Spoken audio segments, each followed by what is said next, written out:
part of tonight is also, hopefully, you can share this information with others. We're also going to record it and broadcast it on Channel 13. So, without any more talk from me, I'm going to introduce Melissa Paley and Katie Cole from the Conservation Law Foundation. Melissa Paley is the water keeper. Is that correct? Is that the official position that you hold? And so I'm going to turn it over to them to tell us more.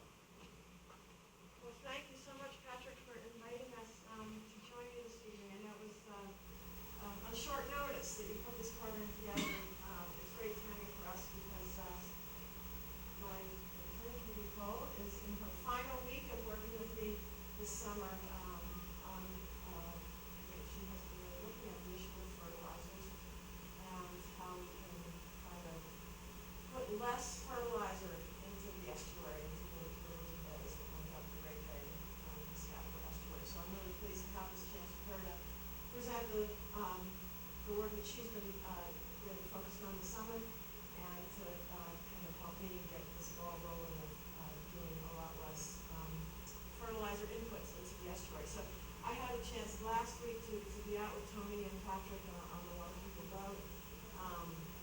We had a really excellent conversation on the water and chance for them to see sort of the estuary in context and for me to learn a little bit more about what's going on here in Newmarket. So to kind of, for those of you who didn't have the opportunity to be on the boat, I thought I'd just give you a quick sort of the big view of why fertilizers are an issue that we're concerned about and what's the state of the estuary and why this is sort of the focus of ours. So I'll kind of zoom through the slideshow and then turn it over to Katie to focus on the fertilizer issue. So, as many, so is everyone here from Newmarket? No, where are you from? Durham. Okay. Yeah. Oh, okay, great. And how many are pretty familiar with the Great Bay system? Okay, not. Well, I'm going to assume that people may not be super familiar with the system. Forgive me for those who are. But we think of the Great Bay Estuary as this place where fresh water from 7 rivers meets salt water from the ocean. And this is a view of the estuary as a whole. And I kind of think of it as an octopus. It's a very convoluted system. It's not really easy or obvious to understand, like a lot of estuaries, because it's so tucked away. So people may live in one of the communities through which one of these rivers flows, and though the river runs through their town, like the Lamprey in Newmarket, but you may have very little understanding of how those rivers all connect into these bays and then flow down the main stem of the Pascatical out to Portsmouth Harbor. So I think of the body of the octopus as being Little Bay and Great Bay, and the tentacles, the arms of the octopus being these 7 rivers that flow through 52 towns. If you follow these rivers out to their, headwaters, these 7 rivers go through 52 towns, 2 states. 42 of the towns are in New Hampshire and 10 in Maine. The state line between Maine and New Hampshire runs right down the middle of the Pascatical River. So I don't have a pointer here, so I can't really point out all the rivers, but kind of going kind of counterclockwise down at where close to Newcastle and Kittery, you have Spruce Creek that flows right into Portsmouth Harbor. And then if you go up northwest, that's the Pascatical. I'm going sort of up watershed, if you will. You have the Salmon Falls River, the Cachico River, the Bellamy River, the Oyster River in Durham, of course the Lamprey here in Newmarket, the Swampscott from Exeter, and the Winnicott from Greenland. So that's sort of makes up the rivers that flow into the system. But yeah, if you back out, you see that this is actually 1,000 square miles of southern New Hampshire and southern Maine through which these rivers drain. The Lamprey River is the watershed of the Lamprey River is the big sort of light purple-ish just up from the Oyster River. I mean, from the Exeter. Oh, the Exeter River is the southernmost, and then the next, that purple blotch is the towns through which the Lamprey flows. So if you've been out on the Great Bay at all, you know there's so many different sort of sides of this network of rivers and bays. It can be very, very placid when you're out on a quiet day in Great Bay, but it can be a rockin' and rollin' and very busy working port when you're at the mouth of the Pascatical. Of course, we have the 3 bridges. We have tankers and cargo ships and all kinds of petroleum products, about 1 million gallons of petroleum product in storage on the Pascatical River at any one time. Tugboats. It's a very busy port, and a lot of water flowing both ways, of course, up from the ocean and down from the freshwater rivers. As waterkeeper, I have, I think, kind of the coolest job title and probably one of the coolest jobs out there. Anyway, but I do get a chance to spend a lot of time on the water to sort of be really paying attention to what is going on, to being sort of the eyes, the ears, and the voice of the waterway. So I get to see it from a lot of different angles, including, this angle. Anyone want to guess where that is? Spot on. You know the system. Yep, that's the head. That's the what we call head of tide of the Cachico River, right in downtown Dover. And you can paddle all the way up the Cachico River and past all the old mills, very similar to the mills here on the Lamprey, and get to the head of tide, just like the McAllen Dam. This is the dam in Dover. And after that, you can't get upstream any further. Here we are on the Newmarket. There was the Eco Paddle. Did anyone participate in that about 2 weeks ago at the Lamprey River? Oh, yeah, of course you did. I'm sorry I didn't recognize you. I unfortunately wasn't able to be there this year, but last year it was a tremendous turnout and a great chance to get on the river with families and all kinds of people who were exploring all the great things going on in the Lamprey. I've also had a chance to see this system from the air, and that is a really amazing opportunity if you ever have a chance to get in a small plane. And it's really from the air that you realize how watery this region is. You know, we think of the water as the places you have to go over bridges to get to where you're going, rather than the very veins and arteries that make this region, that define this region and have for hundreds, thousands of years, really. So I know Patrick probably can guess where we are here. Anyone else? Anyone want to take a shot? No guesses? Patrick, I'll call on you again. I think that's the Squamscott. That's right again. You're 3 for 3. Yeah. So that is the Squamscott coming in. It's called the Exeter River when it's freshwater, and then when it becomes a tidal river, it changes its name. I don't know. There are no other rivers around that do that. I don't know why Exeter Squamscott gets 2 and everybody else only gets 1 name. But anyway, that's the way it is. And so that's the Route 108 bridge going from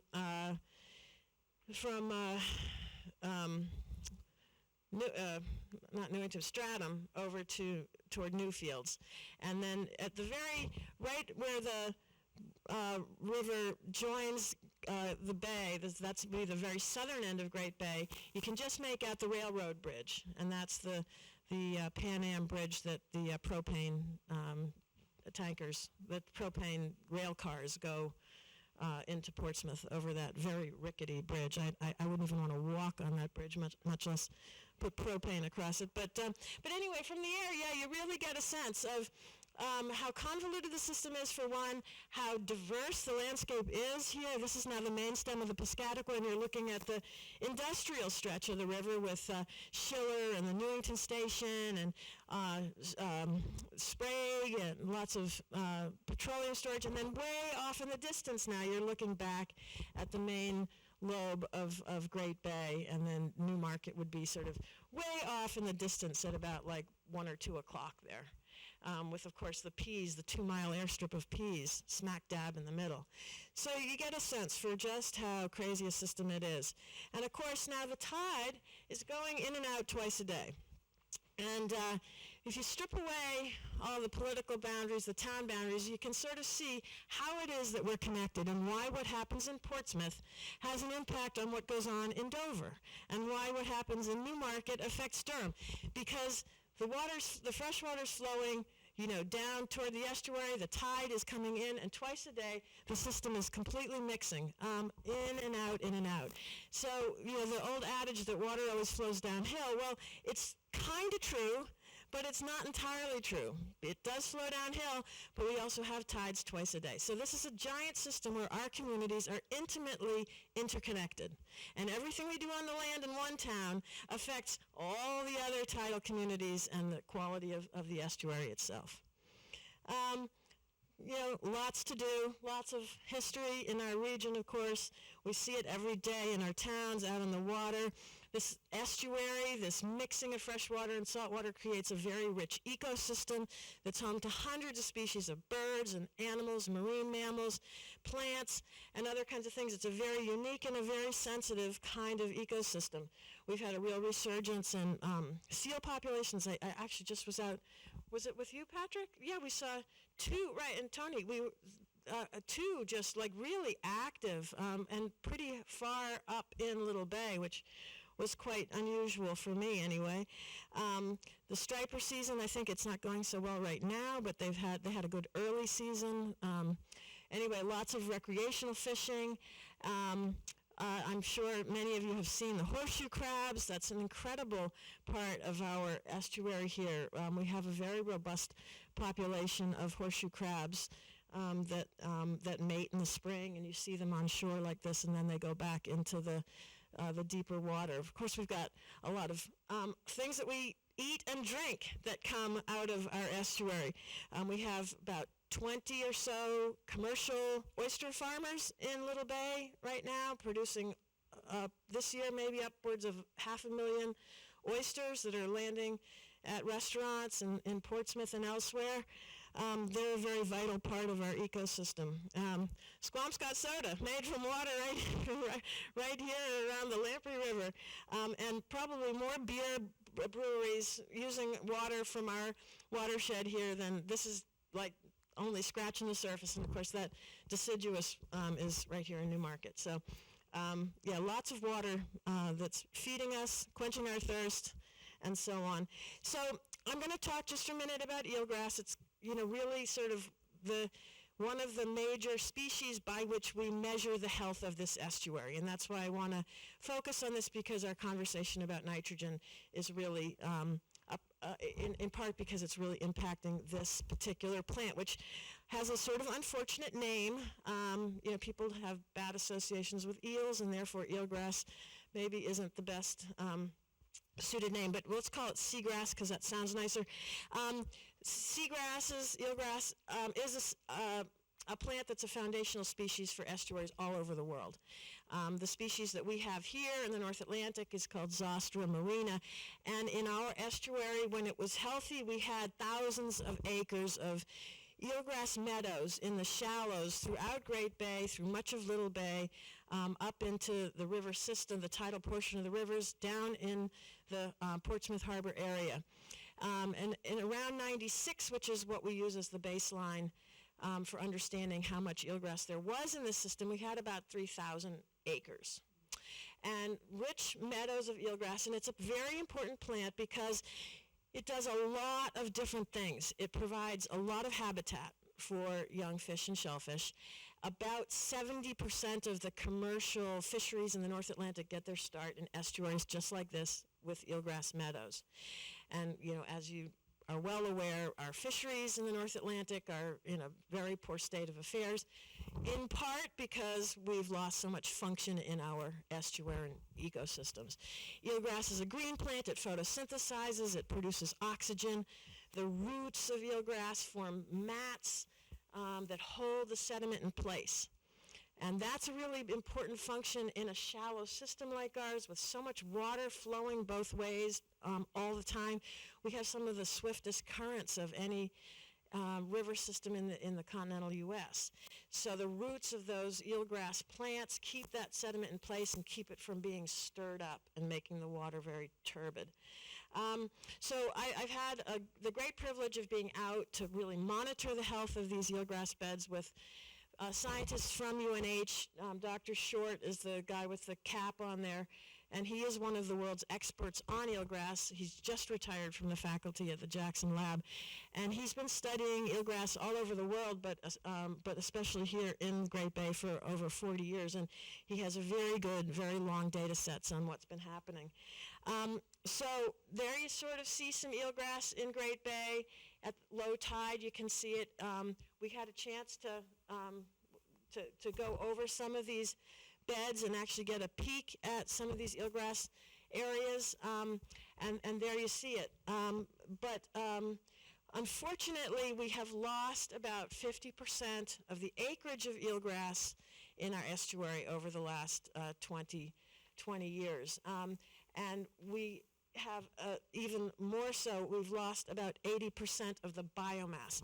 So where you still see eelgrass here, you may only see about 5 or 6 or 10 shoots per square meter instead of the 30 or 40 that there might have been at one point. So we've lost 50% of the acreage, but 80% of the biomass. So we really have a system that looks kind of more like this. And that is honestly what it looks like when you're got a mask on at low tide and you're looking at these eelgrass beds. And so what is happening is that we have mats of algae and seaweeds that are proliferating in the shallow areas. They're out-competing the eelgrass.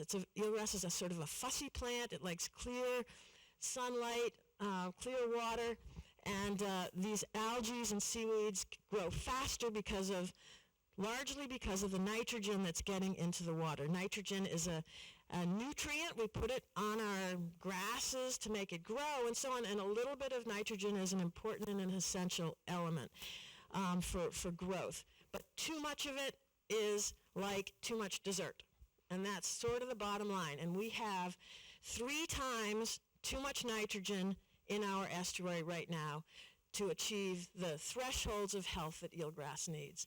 So these algae and seaweeds, they think this is great. They love it. Bring it on. They grow like crazy. They proliferate, and they outcompete the eelgrass, and it can't thrive. It can't survive. And at low tide, these algae and seaweeds form vast mats of slime, and then those decompose, and then they suck the oxygen out of the water, and they really have turned this whole, sort of created this negative feedback loop in the estuary, and that's really the situation that we're facing right now, is that we're in this sort of downward spiral. Again, just a graph that shows you the decline in eelgrass in the estuary since the 80s, and we've also lost, I'm not going to talk about oysters so much here tonight, but the other foundational species of a healthy estuary like ours is oysters. And oysters are incredibly effective little filtration machines. And we at one point, about 20 years ago, had about 25 million oysters in our estuary. So many oysters that in 4 days, those oysters could filter the entire water, all the water in the estuary, and take out a lot of the nutrients, use the algae for their growth, and produce much cleaner water. We still have some native oysters, but we have lost. This is a great shot that shows you a tank of water that's got a lot of algae and seaweeds in it. Yes? We lost, we had a disease that wiped out the oysters in the early 90s. Yeah. And so, oysters can filter anywhere from 20 to 30 to 40 gallons of water per day. So you take a tank of water that's got a lot of algae in it and you put a bunch of oysters in it, and 24 hours later, it's clear. So you can imagine that when we had 25 million oysters in our system, they were doing a whole lot of work. And so the loss of oysters due to disease, compounded with the decline in eelgrass, has really put our system in a, that we're just, it's really out of whack, and it's not healthy. So what's the root cause? And, every 5 years there's a collaborative of scientists and stakeholders throughout the estuary that work through this stakeholder partnership called the Pascatical Region Estuaries Partnership. And it's funded by EPA. The Great Bay is one of 28 national estuary programs in the country because this is considered an estuary of national significance. So EPA supports the Pascatical Region Estuaries Partnership, and every 5 years this group crunches, in this case, about 1 million data points to come up with an assessment of how's the health of the bay, sort of the doctor's report, if you will. And the most recent report came out in 2018, December 2018, so just over a year ago. And we are looking. There are 4 parameters where we're seeing some improvements. That's great news. But we have 12 parameters where we're either seeing cautionary or negative trends. And so this is really what drives our understanding of what we need to do to bring this place back to health.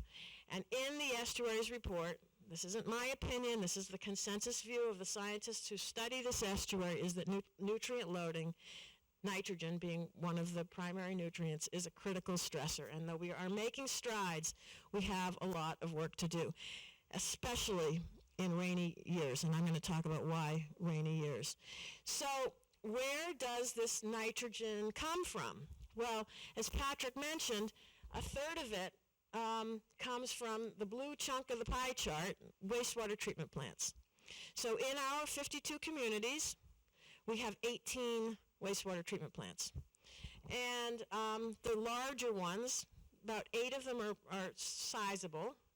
Dover, Rochester, Portsmouth, Exeter, Durham. Newmarket is on the smaller side but one of the top, it's still in the top 8.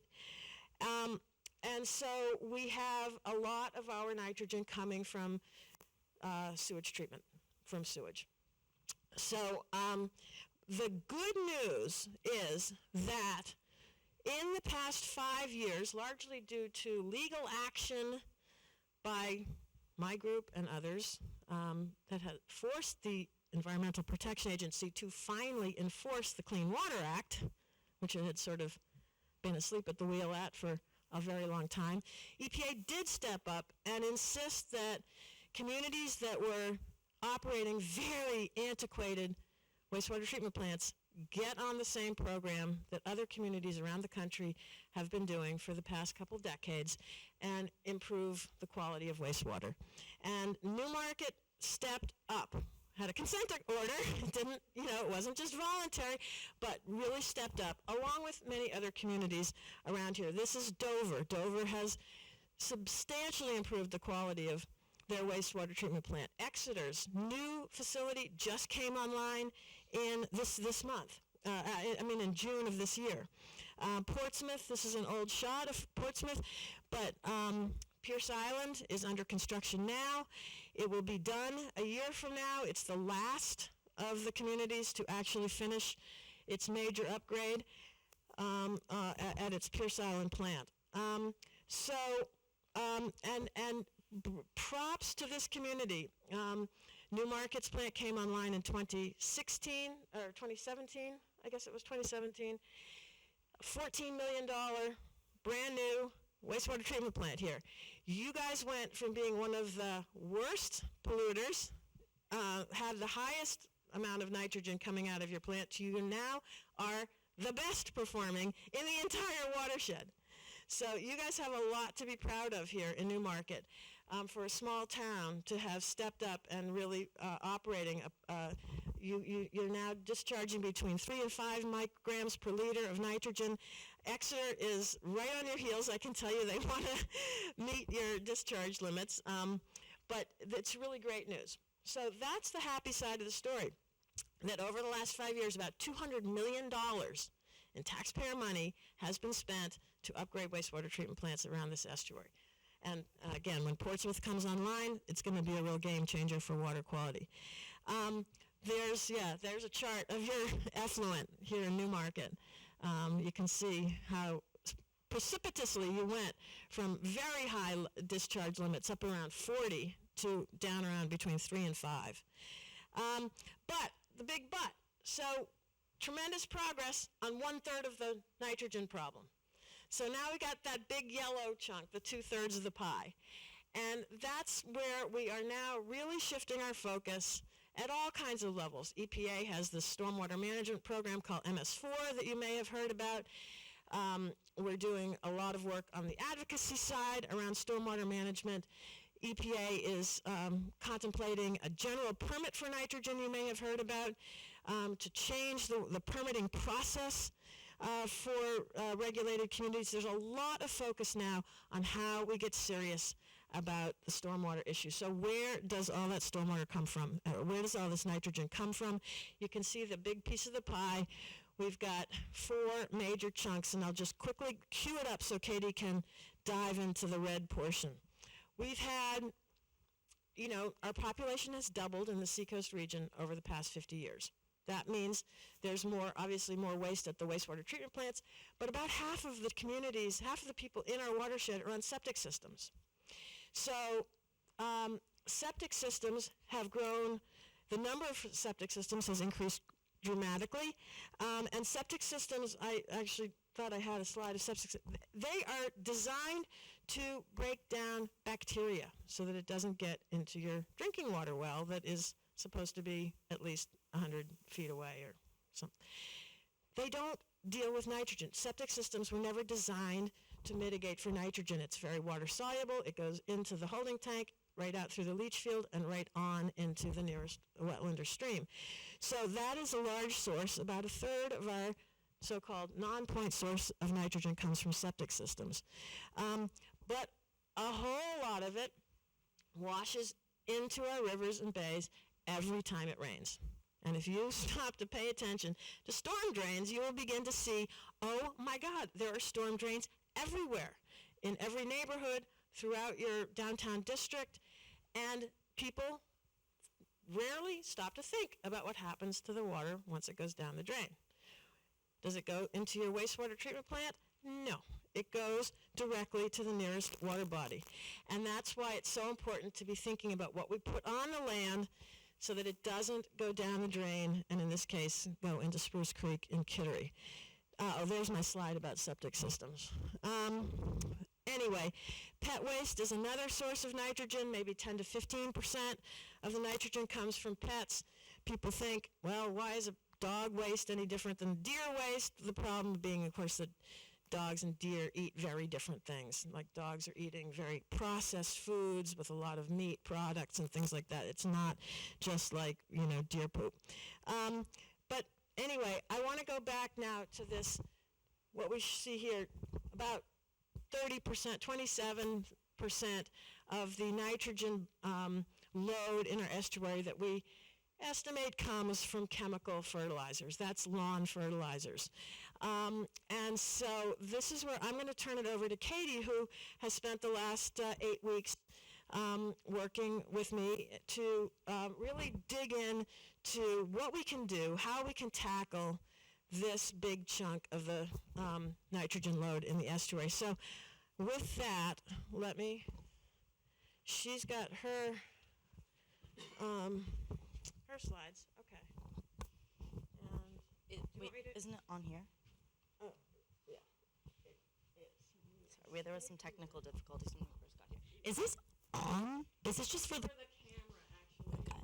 Right. Makes sense. So I'm Katie. I'm going to be a senior at Colby College. And even though I don't go to school locally, I'm actually from Rye. And I spent a lot of time on Great Bay as a kid. And I used to row on the Oyster River. So I'm very personally connected to this whole estuary and committed to fixing this problem that we have. Yeah, and Katie also worked for a couple of summers for a landscaping company. I did. She really understands the issues from the water and from the I think, do you see? landscape side.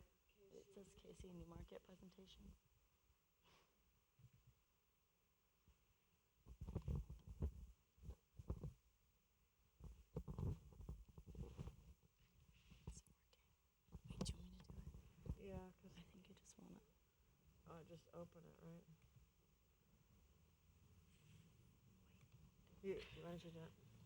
Oh no. It's right. It's doing that. So it's the one called, here we go, maybe? Yeah, Aha. good. Okay, so do you want to click through it, or do you want me to? I guess I can. It seemed no. Full screen. Yeah, so I'm just going to talk about some ways that individuals can help reduce their impact on the estuary and reduce the amount of nitrogen that is coming into our system. So the easiest way to tackle this problem is really to change the way that we're managing our lawns. And so a healthy green lawn doesn't have to have a harmful impact on Great Bay. And these are some ways that you can keep your lawn healthy and looking nice while still taking care of the estuary and being Great Bay friendly. So the biggest one is to just reduce the amount of fertilizer you're putting on your lawn or stop altogether. Most lawns that are older than 10 years don't really even need any fertilizer, maybe every few years, but they're pretty much good on their own unless they're in a terrible shape or we're in a drought or something. And also, it's important to really read into your fertilizers and see specifically how much you're supposed to be putting on a lawn your size. And actually, the UNH Cooperative Extension suggests that you cut that number in half and only apply half the recommended amount of fertilizer just to ensure that you're not overdoing it. So the second, it's really important to get your soil tested because then you have a better idea of what your soil actually needs to be healthy. And overwatering is a kind of a big issue because that causes a lot more leaching of nitrogen and other pollutants out of your lawn and down into the nearest water body. And so mowing high is really helpful because it establishes strong, healthy roots that help shade out weeds. So if you like to have a grass-only lawn, you don't have to use as much herbicide. And also leaving grass clippings on your lawn is a great way to reduce the amount of synthetic fertilizers you may be applying because that dead grass is a great source of nitrogen in itself and it's free.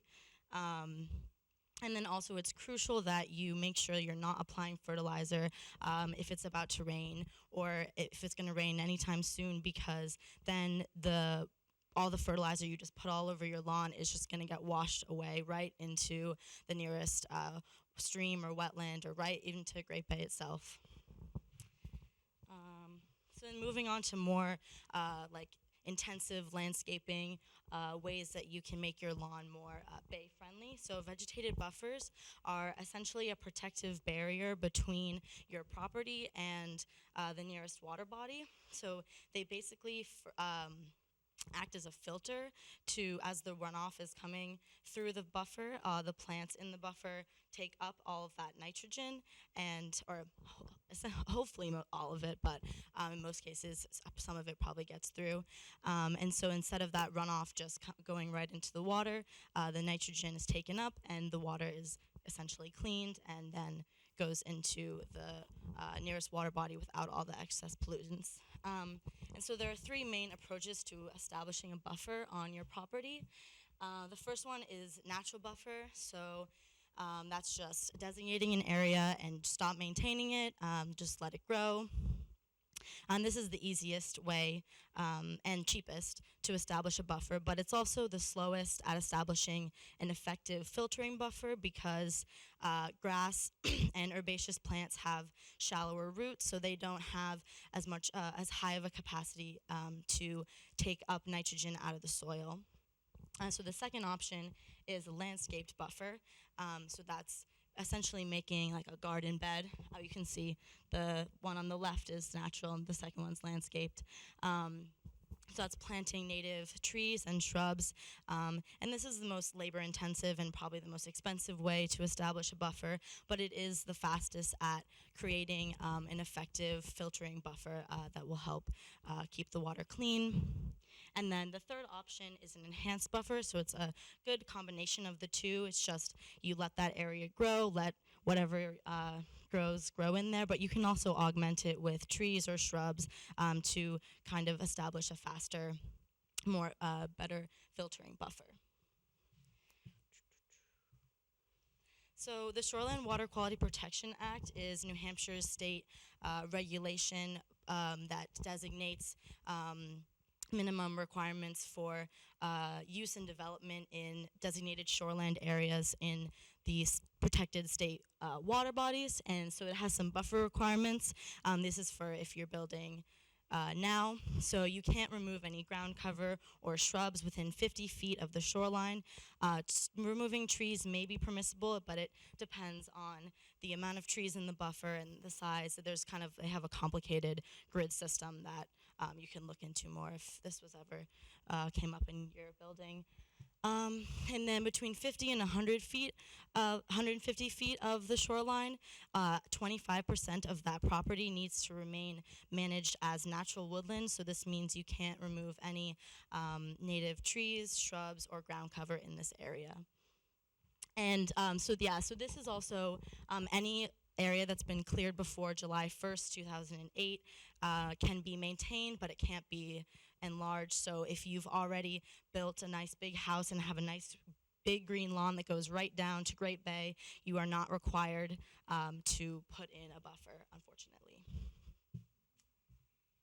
So then there's a few other regulations from the Shoreline Water Quality Protection Act. So no fertilizer may be applied within 25 feet of the shoreline, and between 25 and 250, which is the extent of the shoreline zone, only slow release fertilizers can be applied. And unfortunately, this act does not apply to all water bodies in the state. So I'm not exactly sure at what point a stream is big enough to be considered, but it's not all the little small tributaries or brooks or streams. So in Newmarket, it's only the Lamprey River, the Upper Narrows, and the Pascatical River that have this designated shoreland areas. And so this is just recommended buffer sizes from Buffer Options for the Bay, which has all kinds of great information about buffers and how they're used and how you can build one. And they actually recommend that 98 feet of buffer is necessary to remove pollutants from runoff, which is almost twice the state regulated buffer size, which is shows a discrepancy between the science that says this is how much buffer you need to really clean this water versus what the state is actually requiring. So that's kind of unfortunate as well. So buffers also provide really important habitat for wildlife, and in buffers that are all interconnected on a whole water body. This also is crucial wildlife corridor, which is becoming few and far between with development. They also protect against flooding and storm surge, and they stabilize banks, rivers, and lakes, and protect against erosion. And they also can trap sediment that might be coming from another area that's being run off, like down a road or something, or from someone's garden bed. It'll trap the sediment in the buffer. So moving on to rain gardens, it's another installation.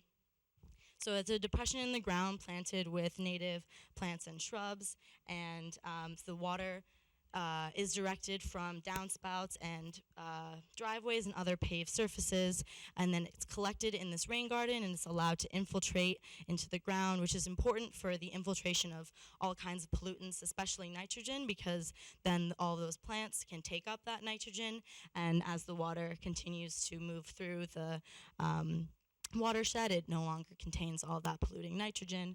And if installed and designed correctly, rain gardens can reduce runoff by 98%, which is really important for managing stormwater, which is another benefit that I'll get to in a little bit.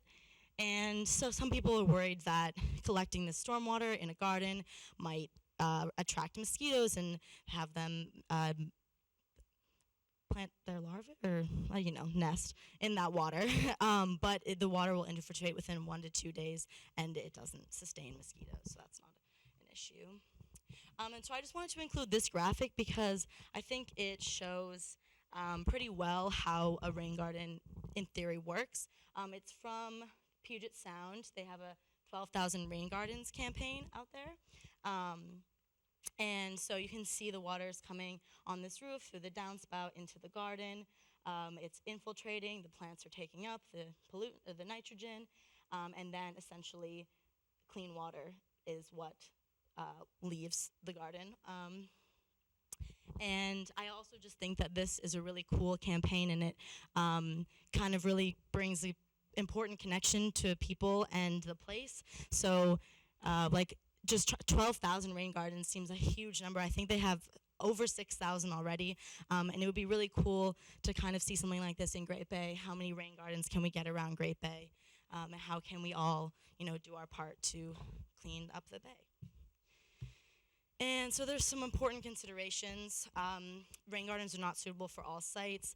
They're not suitable for sites that are poorly drained, have heavy clay soils, are on a ledge of bedrock, or have a high water table. You also shouldn't put them near basements or septic systems. And also there's all kinds of different plants that you could put in a rain garden, so you want to make sure you choose the right plants for your site based on shade, sun, how you want it to look, whatnot.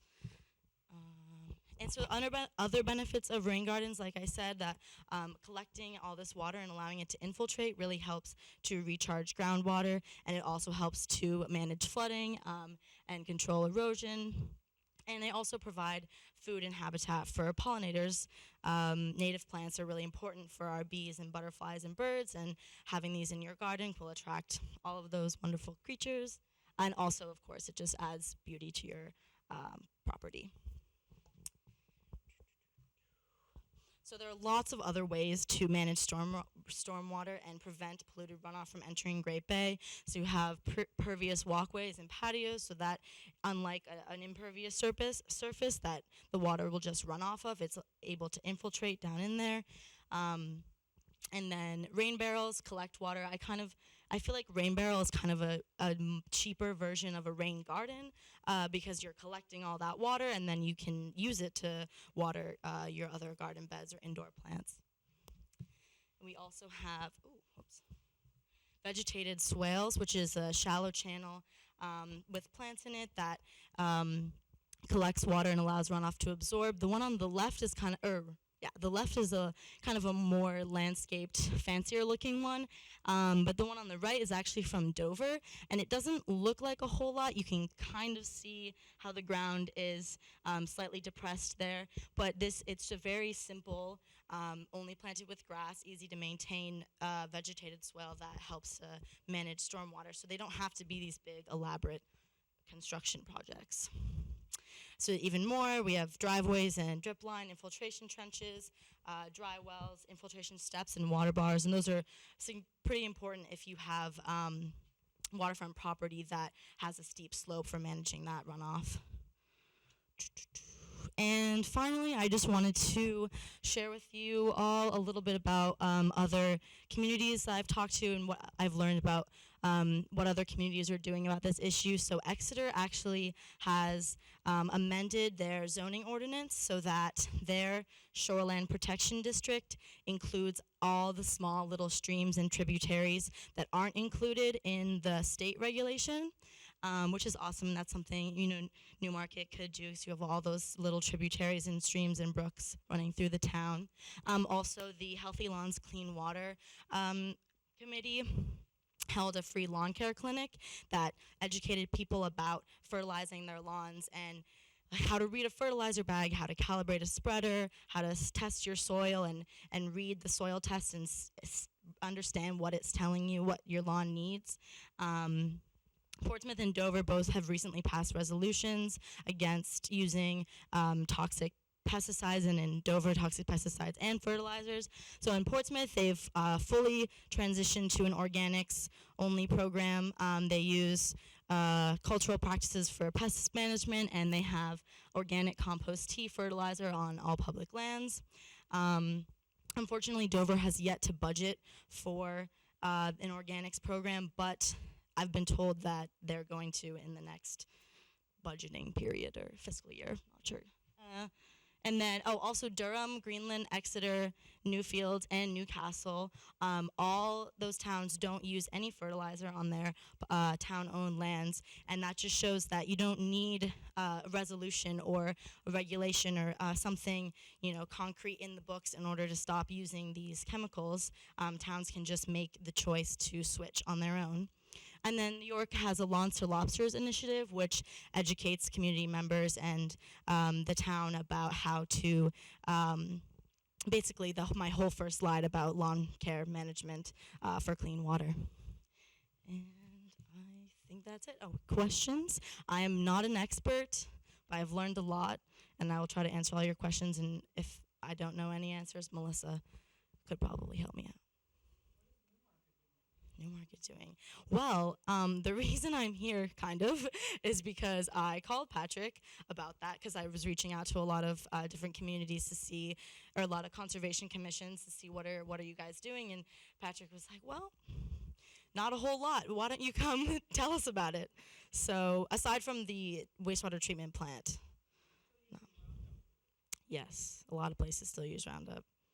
Actually, that's Newmarket is one of the communities I contacted the DPW and school district to see what they're doing, but I haven't heard back from anyone yet. But you know how it goes. Any yes?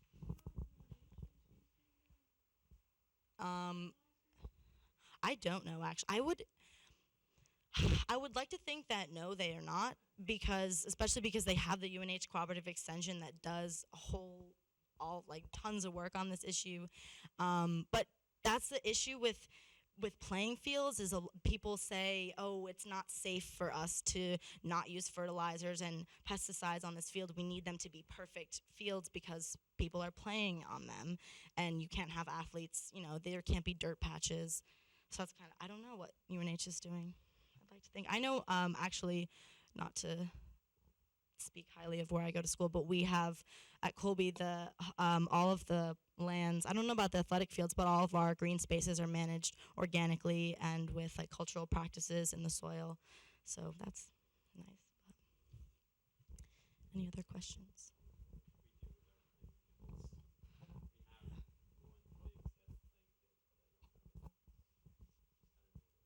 There's probably fertilizer and regular fertilizer and pesticide applications. Right.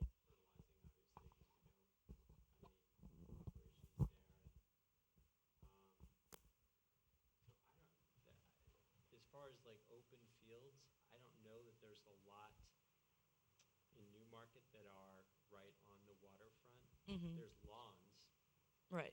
that people have further up above the dam more than below the dam because it's just not.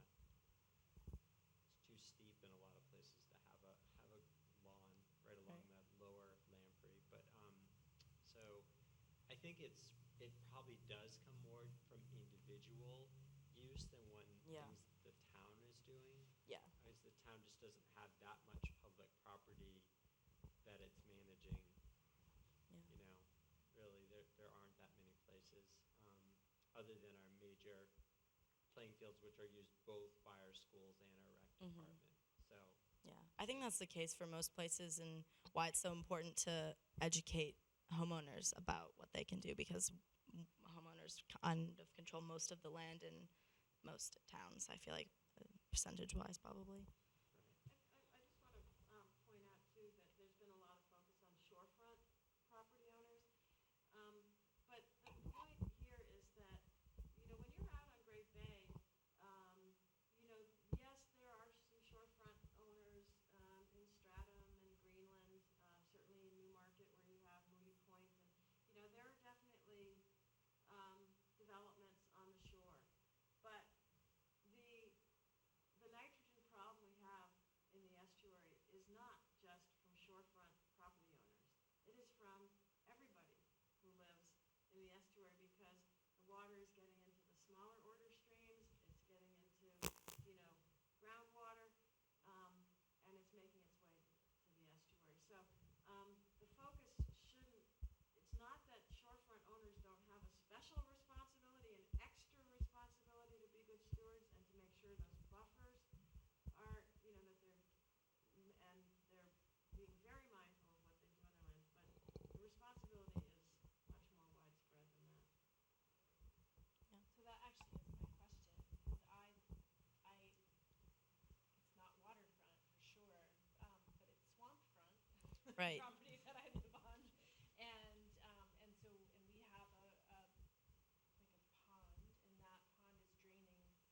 Mm-hmm. There's a brook that goes by, and there's probably lots of other people who have similar Yeah. properties to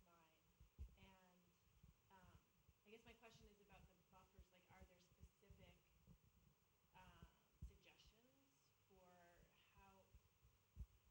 how big that buffer should be? And I saw some numbers as you were going through the slides, but and is there any sort of program to let people like myself know what we should be doing with our responsibility to the water? So actually, Melissa and I talked about that. At least who has the responsibility to tell people what they're supposed to be doing, and we came to the conclusion that we think it's the Conservation Commission is supposed to have, because at least I spoke to someone in Rye who is building on waterfront property, and he was saying that how he's been dealing with the Rye Conservation Commission because they're telling him that they need to that his property needs to have a buffer, whatnot, and then And I think yes, that's true if you have actual waterfront. right, Right. I guess that's yeah, it's not waterfront. Like it would never, under any circumstances, right, would not be considered waterfront. right. Trust me. But I'm sure that it's draining somehow. Mm-hmm. Well, so that's the other thing about how the Shoreline Water Quality Protection Act doesn't include those small streams. So really, you don't have any requirements to have a buffer, or you can use fertilizers right up to the edge of that little body of water.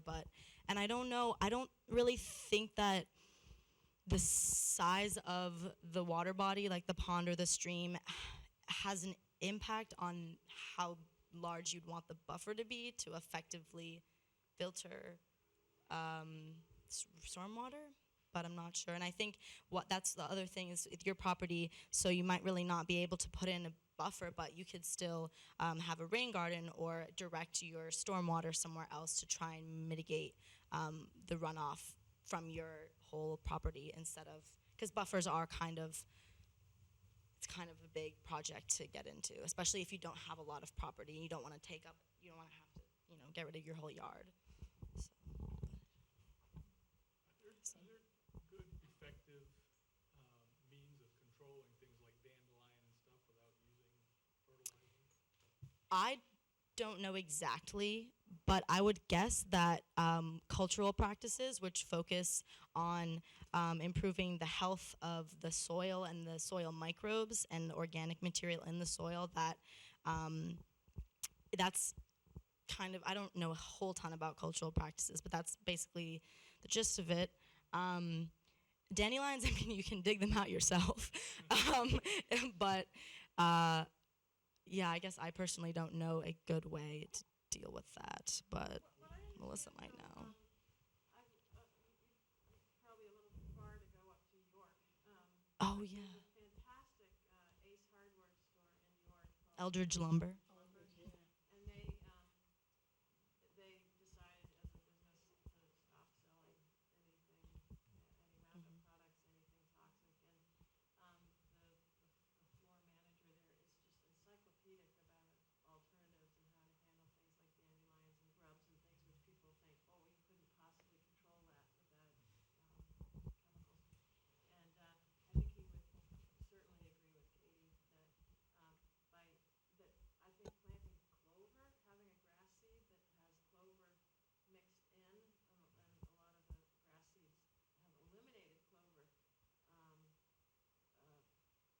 That's a whole other story, but of why they did that. But he believes that grass seeds that have a 10 or 20% clover mix, both because clover produces nitrogen, so it feeds the plants and makes a plant ecosystem that outcompetes weeds. So I've heard him discuss that as one alternative. We live in Barrington, and we're right on a bog. It's an old cranberry bog that's in the back part of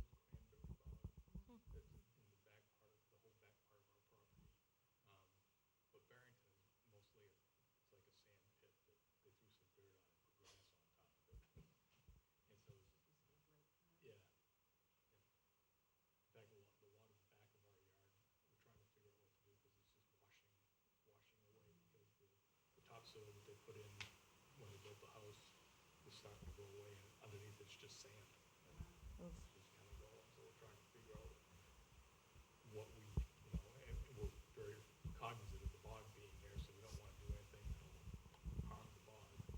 So there are two other resources you can go to. You can go to your county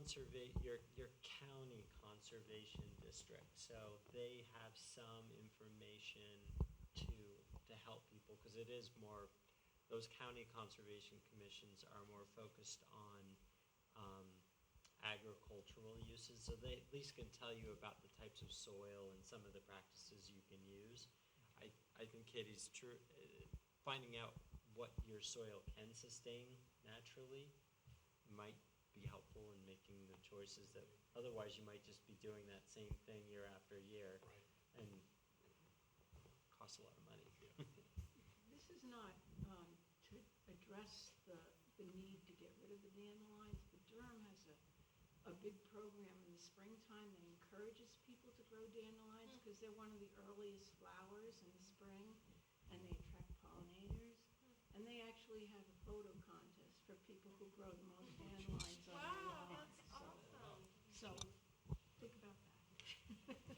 You can also eat the greens early on in the year Yes, too. that's true. That's As long as you don't fertilize with Roundup. yeah. I've heard it makes good wine too. Yeah. So Dandelion I wine. had one other thought about a question about, you know, you know, probably, yeah, that you are not required to meet because of the small size of the water body that you're on, but, you know, the idea, this is something we're trying to get started in the Sagamore Creek watershed in Portsmouth, which is an impaired area, and the city of Portsmouth is working with me to try to get more people mindful of how to do these things around Sagamore Creek. But we're trying to get sort of a neighborhood thing going around rain gardens. And, you know, maybe your property would be suitable for something like that, and then you can invite your neighbors to see what a great sort of space you've created and how it enhances your property and is providing protection for this wetland that everybody surrounds, right? And so it's enhancing everybody's property. And maybe through that sort of neighborhood, kind of person-to-person kind of transfer, you can make this a neighborhood thing. Well, that's what, like, when we went out the other day, one of the comments that you made, and it really kind of brought it all home to me, was how, like, we all live in this watershed area, but we forget how connected we are to it. And so, you know, I'm sure, like, so my property is on the swamp, and there are lots of other properties that are on the swamp also. And so I think making sure that people understand that water is somehow, some way getting into the bay. And I don't know that I've always made that connection, you know, I kind of forget. Yeah, Where And does so, it you know, go? we have a buff, I mean, we do have, like, we mow, you know, like, there's several feet or more than several, that we don't mow around this pond area that we have. But I'm sure that, you know, there's lots of brooks that run along, I'm on Ashland Road, and I don't know what brook that is, actually. I should know it, but I'm sure it's headed somehow to the bay. I know, Yeah. So, and I haven't thought about it, and so I'm sure lots of my neighbors haven't thought about it either. Bringing that information home to people. That's kind of like, I grew up, there's a stream growing in the woods, not growing, flowing through the woods behind my house, and I never until like this summer ever thought about where that stream goes, but it definitely goes somewhere in this estuary, so. We were initially talking too, when we first started the conversation with the questions about how we're not sure what, you know, our athletic fields use or this or that, and then somebody brought up Roundup too, and we have a lot more drainage now than we did. I mean, it seems like time's gone by really quickly, but let's say even 10 years ago or whatever, you know, when we put in all that new drainage, and so we do, you know, we did kind of say, well, what about the homeowners, but, you know, we do have a lot of drainage in town, and so what is going in there?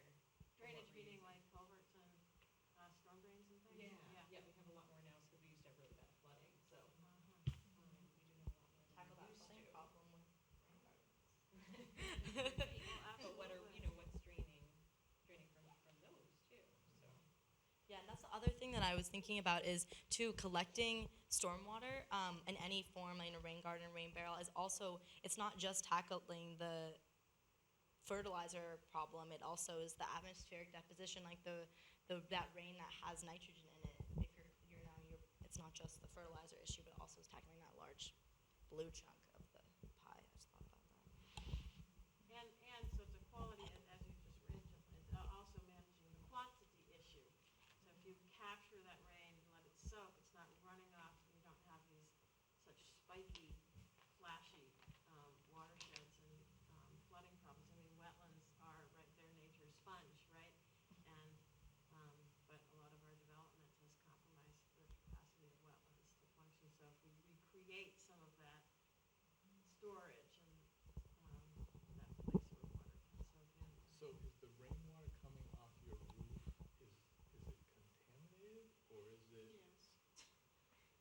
Believe it or not, right, so if you go back to that pie chart, atmospheric deposition, what is a big, big I think chunk it's at of, least that's about 40. a third of our non-point source nutrient load, a quarter of our, a quarter of our non-point source nutrient load. And what is that? Well, it's from burning fossil fuels, because you burn gasoline and that produces nitric oxides, and the nitrogen, the nitric acid gets up and it comes down as land, we consider the land deposition. So, that is part of our storm. That is part of the nitrogen load. A big part of the nitrogen load that's getting into the estuary is coming from the air. And but these different infiltration techniques will mitigate that source of nitrogen as well. Is it to put it into a concentrated area? I'm wondering, because when the people built our house, they had this elaborate thing, all of the rain goes into these pipes that are put out all along. Oh, good. So it's being dispersed away from the house, but it's going into the ground. But if those were, I mean, is there a benefit to putting it into, like you're calling it, a rain garden, as opposed to it going out into the? Well, depending, it sounds like you have tile, like perforated drains that it's flowing into. The downspouts go into the ground and they're tied into pipes, and the pipes go, he's got them going like 25 feet away from the house in like 4 different directions. Is the water coming out of it? Are they perforated, those pipes, or are they just sending the water out to Point. places? Oh. Well, if it's going through the soil, it's treating it. The soil captures most of the nitrogen it will go through.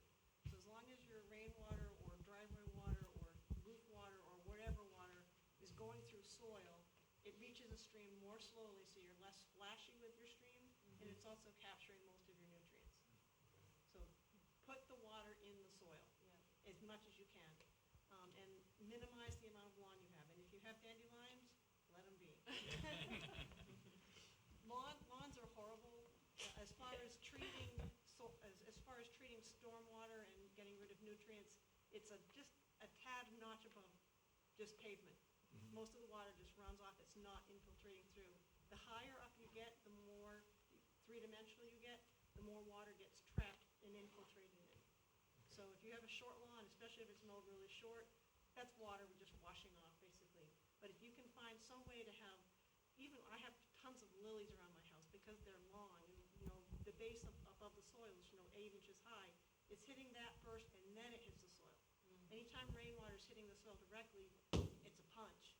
So if you can soften that blow with higher vegetation and more vegetation, you get a lot more infiltration.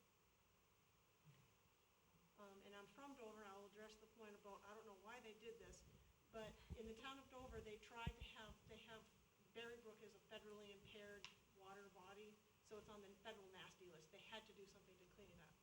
They tried all the rain gardens. This is city-owned property. No one in the city maintenance department knows how to take care of a rain garden. So they installed a couple of them, and they turned into big weed holes. They're just horrible, and they ended up ripping them out. So what the DPW director in Dover did is, I want my guys to be able to maintain it. So the bottom of this, what looks like a lawn, is in fact a big pile of sand, so that the water can gush off the street through the storm drains hit this area, goes into the soil. And then it goes to another overflow, which is another catching the really sandy soil. So they've been able to reduce the amount of stormwater flowing into Berry Brook by 80% through these mowable areas, only because it's easier to maintain. But as a homeowner, unless you're an avid gardener, I would do something similar, because it's a lot of work. It's a lot of weeding, but as long as you can get something where the water's infiltrating, you're doing a marvelous job of treating your yard stormwater. So my advice, reduce the lawn, more height on your vegetation, and get as much water as you can into the soil. That'll be taking huge steps forward. However you manage to do it. I'm so glad you brought up the Dover example, because what's going on in Dover really is proving that, communities can do a much better job, municipalities can do a much better job of managing stormwater at a fraction of the cost. The key thing is, though, do it preemptively, have your regulations in place so that whenever a new place is built, the water's going into the soil. The experience with Berry Brook was very, very expensive to retrofit, disconnecting these storm drains from dumping directly into the brook and going into the soil first. Super duper expensive, but if you have regulations first, so that you have a new development, or anytime there's a redevelopment, thou shalt put your stormwater into the soil. That's the time to address it. And also when you're doing like your capital budgets for road maintenance, let's say, okay, if you're gonna be tearing up the road and replacing some pipes, put the kinds of infiltration trenches that they have in Dover, build it right into the storm drain, so the water isn't just going down a storm drain and into the nearest stream, it's going into the storm drain through an infiltration basin, and being filtered before. And I think in Dover, they're really showing that they can bring the costs way, way down when they're doing that kind of installation as part of their capital, planning for road maintenance. So that's a real sort of town council, DPW way of thinking about how to tackle this problem. One last thing I wanted to add, one of the pictures that you showed was the Eelgrass team from Jackson Lab. One of the experts in that picture joined us on our eco paddle a week and a half ago. He took off here in Newmarket, and he talked about eelgrass beds, and he said that one of the areas of improvement in the Great Bay system is at the mouth of the Lamprey River. They're showing increased biomass and increased area of the eelgrass bed that had been really nasty before. And overall, the eelgrass in the bay is producing more seeds, which is good, because more seeds means more grass. It's not a huge step up, it's a small step, but he was very happy, because I bet you that we can show that this has to do with the wastewater treatment plant upgrade. So thank you, Newmarket, for taking that is good. step. So because thanks for that's- sharing that. That's good to huge. hear. That's an improvement. Any kind of progress that we can take, kudos to Newmarket. Yeah. What did you say the oyster number was? 25 million oysters in the estuary before they were really hit hard by these two different viruses. Yeah, that's light. That impacted not just Great Bay, but oyster beds throughout the Northeast, and it probably originated in the Chesapeake and spread from there. But so you may be familiar with, so we have this commercial oyster growing activity in the That's bay. what I was gonna ask, what's our number? About 500,000 probably commercial oysters being farmed this year, but the Nature Conservancy is also running a really fantastic program to rebuild reefs in Great Bay and seed them with oysters, not for commercial purposes, but to try to prime that pump and get the oyster reefs functioning again in Great Bay. And I'm sure that that was part of the eco paddle this year as well. But that's a really great program that's the Nature Conservancy has been working about the last 8 or 9 years on. And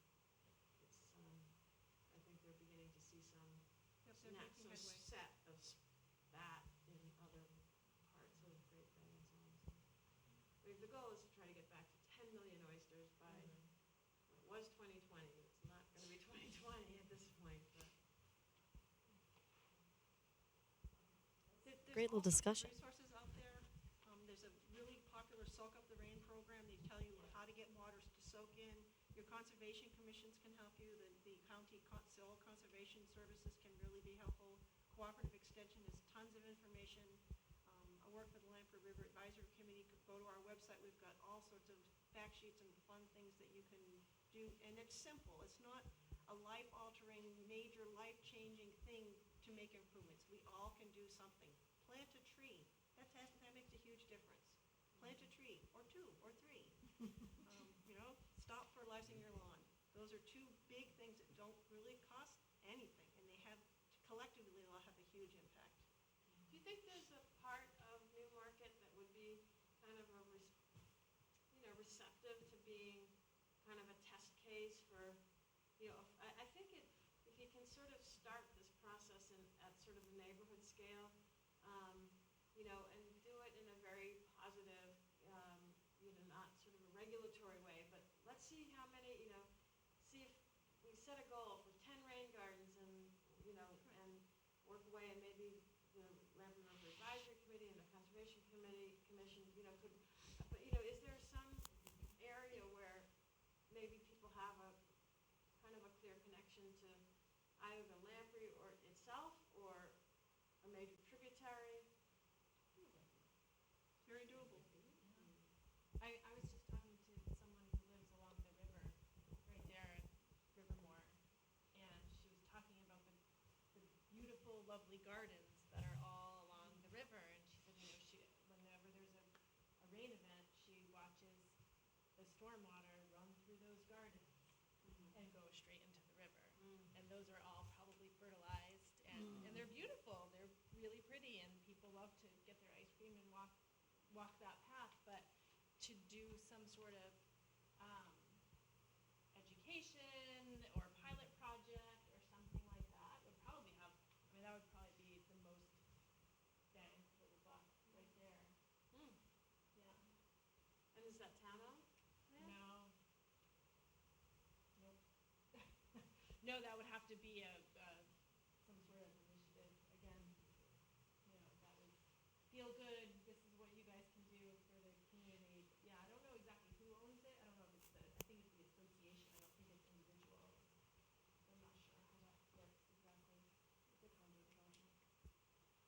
Oh, is that the one, that's not the one next to, Moody Point, the one? No. No, it's the one right downtown. Oh. But that's a good suggestion, and maybe we could just try and solicit some groups that might be interested, some neighborhoods, and see if we can get any interest that way. So I'll bring it up at the next Conservation Commission meeting to see if there's anyone interested. And then we can try and support them, We do take a look outdoor things. There must be some neighborhood there for you. Well, this is exactly the ball we're trying to get rolling in the Sagamore Creek area, and, Katie's leaving me, but I'd be happy to, if there's any help that I can provide in, getting something like that off the ground, I'd be very happy to do so, and if, maybe in Durham and Barrington as well. Well, thank you guys for coming tonight. It was really super generous of you with your time and Thank you, Slav. everything. So we really appreciate you coming and talking to us. Thank you.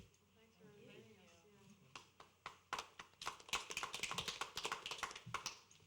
Oh, and also if anyone didn't get any of these handouts, there's some on rain gardens. This one is from the UNH Cooperative Extension about lawn care. And then this one is from, you mentioned the NHDES Soak Up the Rain program. This is a fact sheet on their vegetated buffers, but they also have tons of fact sheets on like